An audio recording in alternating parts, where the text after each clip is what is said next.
അഗ്നി പരീക്ഷയുടെയും big boss Malayalam season 8ന്റെയും പിന്നിൽ മറഞ്ഞിരിക്കുന്ന ഒരുപാട് സീക്രട്സ് ഉണ്ട്. ആ സീക്രട്സ് ആണ് നമ്മൾ ഇന്ന് റിവീൽ ചെയ്യാൻ പോകുന്നത്.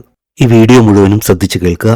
അതിനുശേഷം ഞാൻ പറയുന്ന ഈ കാര്യങ്ങളോട് നിങ്ങൾ യോജിക്കുന്നുവെങ്കിൽ നിങ്ങളത് കമന്റ് ചെയ്ത് തന്നെ അറിയിക്കുക. നമുക്ക് ഡിസ്കസ് ചെയ്യാം. ആദ്യം തന്നെ അഗ്നി പരീക്ഷ എന്ന് പറഞ്ഞാൽ ബിഗ് ബോസിലേക്ക് കടക്കാനായിട്ട് എൻട്രി കിട്ടാനായിട്ട് കോമണേഴ്സിന് മാത്രമായിട്ടുള്ള ഒരു പ്രോഗ്രാമാണ്. ഈ സീസണിലെ ഏറ്റവും കൂടുതൽ കോമണേഴ്സ് ഉള്ള ഒരു സീസണുമായിരിക്കും. ഏറ്റവും കുറഞ്ഞത് 6 പേരെങ്കിലും ഈ അഗ്നി പരീക്ഷയിൽ നിന്ന് സെലക്റ്റഡ് ആയിട്ട് ബിഗ് ബോസ് മലയാളം സീസൺ 8ൽ മത്സരിക്കും. ഇത്രയും കാര്യങ്ങൾ ക്ലിയർ ആയല്ലോ. ഇനി നമുക്ക് നേരെ കാര്യത്തിലേക്ക് കടക്കാം. അഗ്നി പരീക്ഷ 40 പേരുമായിട്ട് സ്റ്റാർട്ട് ചെയ്തു.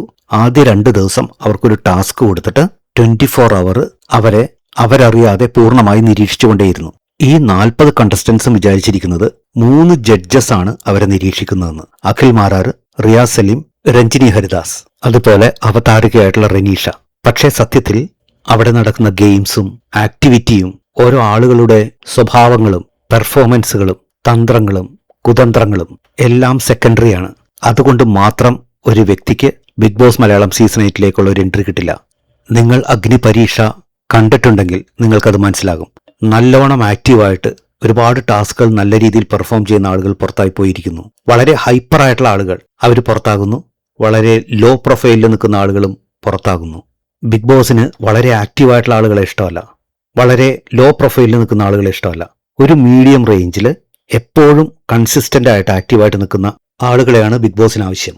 ഈ 40 പേരിൽ നിന്നും എല്ലാ ദിവസവും 4 പേര് വീതം വെച്ചിട്ട് എവിക്റ്റായി പുറത്തു പോയിക്കൊണ്ടിരിക്കുകയാണ്. ബിഗ് ബോസിന്റെ ഉള്ളിലുള്ള ഒരു പാറ്റേൺ നോക്കൂ.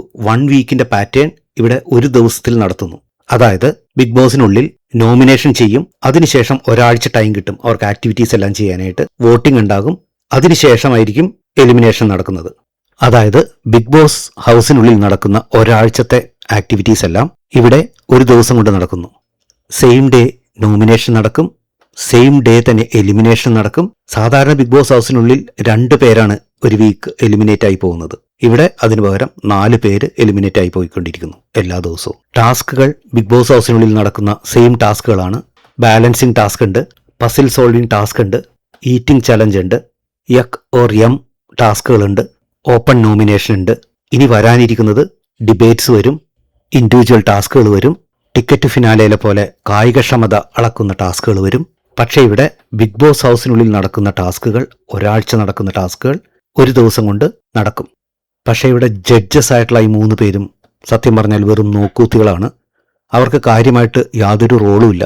ബിഗ് ബോസ് എന്താണ് ആവശ്യപ്പെടുന്നത് അത് നടപ്പിലാക്കുക. നിങ്ങൾ കരുതും നിങ്ങളാണ് ഗെയിം കളിക്കുന്നതെന്ന്, പക്ഷേ യഥാർത്ഥത്തിൽ കളിക്കുന്നത് വേറൊരാളാണ്.